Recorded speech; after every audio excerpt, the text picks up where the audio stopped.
Hello everyone, my name is Panchanan and welcome to Ekalabya. Today I am going to introduce a new concept that is electric flux from the chapter electrostatics. So let's start. We start electrostatics by understanding electric field. Just like electric field, electric flux is also an important concept. We can find electric field with the help of electric flux. Though electric flux is an abstract concept which is very hard to visualize, but we need to learn it because Gauss law is written in terms of electric flux and you will use Gauss law in many of the questions here. Gauss law, which you will later on understand, one of the laws from the famous Maxwell's equations. So what is electric flux? Any flux is a property of a vector field. Or if I go little deep, then I will say this field concept comes from mathematics. This field is a function in space which gives different values in different points in space. A field has its magnitude as well as direction in space. Suppose you throw an arrow in space, it will have its direction as well as its velocity. Just like this, field has its direction as well as magnitude. You can take the example of water flowing in pipe, where at any point inside the pipe it has its velocity as well as its direction. So this is the idea of vector field, right? But electric flux comes with surface. Without any surface, there will not be any electric flux. Electric flux is not an independent quantity. That means if you have a surface and if you have field, then you can find electric flux. Suppose you have a surface here. That means if you want to find electric flux, that will be the number of field lines flowing through that surface.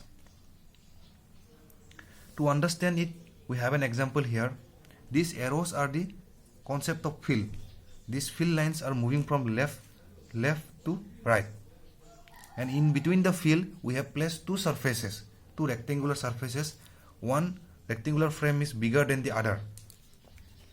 So as the frames are placed perpendicular to the direction of the field, the frame include all the lines passing through it. And you can see number of lines flowing through the bigger surface will be more than the number of lines flowing through the smaller surface. That means if you have constant field, the flux will change with the surface. The greater the surface, greater will be the flux.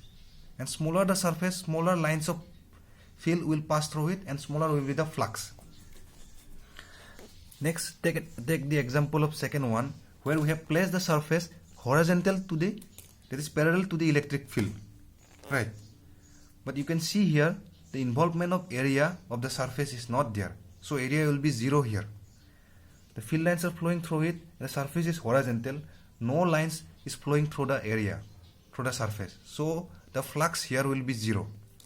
That means when you place the surface perpendicular to the lines of field, you will have maximum flux, and when you place the surface horizontal to the field, you will have 0 flux.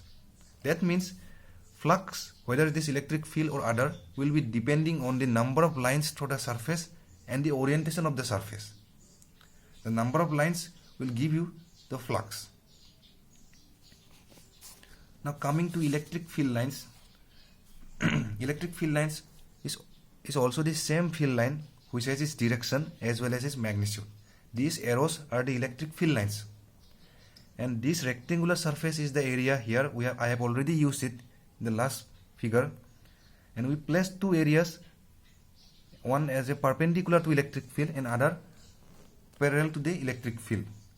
In the same way, the involvement of area in the second case is 0, so flux will be 0 here.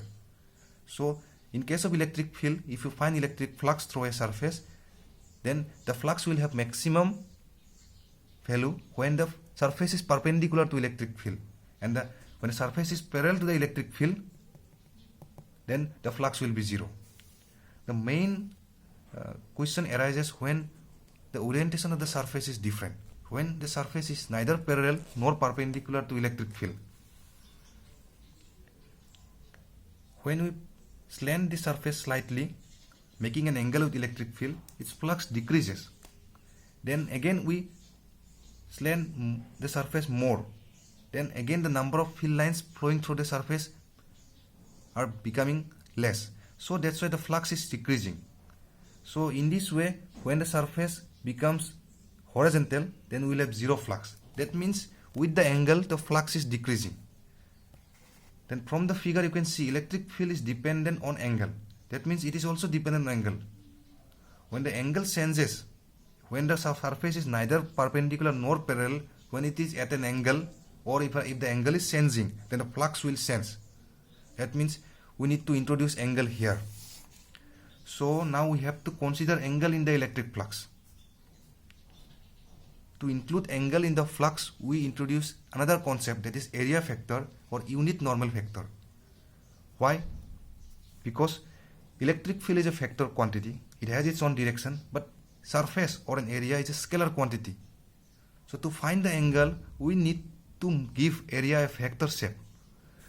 To give the area a factor shape, a normal is drawn perpendicular to the surface. You will understand it by understanding this figure. This is the surface here, which I have already shown you. This is the surface here. We need to give a factor shape. To give this surface a factor shape, we have drawn perpendicular on the surfaces. A surface has two perpendiculars. This perpendicular will give us the angle between the electric field and the surface. Here theta is the angle between electric field and the perpendicular. The lines of field are moving in that direction, so the direction of the electric field is from left to right. And the factor, unit normal factor from the surface will be this. So this will definitely give us the angle between the electric field and the area factor. So our problem has become easy now, because we have find the angle between the electric field and area factor. So one more thing we have observed, when a surface is perpendicular to the electric field, then its area factor will be parallel to the electric field, right? When a surface is perpendicular to the electric field, then the area factor will be parallel to electric field. That means the area factor will have 0 degree with the electric field. And when the surface is perpendicular, we found we have maximum flux. That means the flux is 0 when theta is 90 degree, and flux is maximum when theta is 0 degree.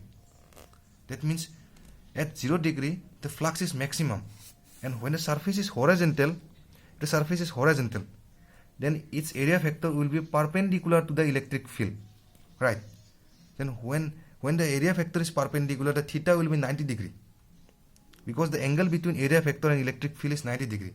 That means flux is 0 when angle is 90 degree. And again, when we increase the angle greater than 90 degree, then we will have negative flux. And these are the characteristics of a cosine function. So we are to use dot product here to calculate electric field.